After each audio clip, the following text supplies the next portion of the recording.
A nuk është koha që me e jetu islamin dhe me e lexu islamin nga aty ku Zoti i gjithësisë don nga gjithsecili prej nesh, larg emërtesave që gjithsesi krijojnë ndarje dhe përshardhje në mesin e njerëzve?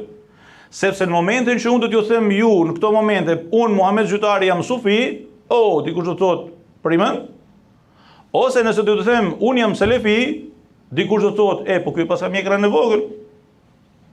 E në fakt, ne kemi nevojë që sot pas këtyre 35 viteve me nu paksa ndryshe të dashurit e mi. Edhe me pa veten se ku jemi me islamin ton, në islamin ton, si bashkësi vlerash, dhe mos me leju, sot pas 35 vitesh,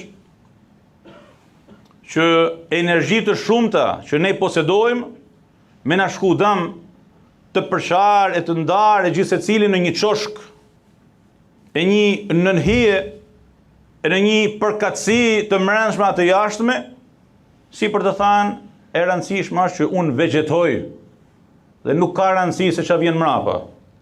Ne në fakt nuk jemi thirrë dhe nuk kemi ardhur për të vegetu. Ne me këtë islam jemi ftu dhe kemi ardhur për të jetuar me kryinalt dhe për të zhvilluar të mirën tonë, kudo që jemi dhe përpara gjithkujt. Ne nuk kemi komplekse. Ne nuk kemi asnjë problem për të komunikuar me askën dhe kudo qoftë dhe si do qoftë. Pse? Sepse ajo çfarë majmë në vetvete prej trashëgimisë të parëve tanë, e prej këtij islami me cilin Allah Azza wa Jalla na ka begatuar, na bën që me kenë në pozitat më të larta edhe me kenë kryinalt përpara gjithkujt.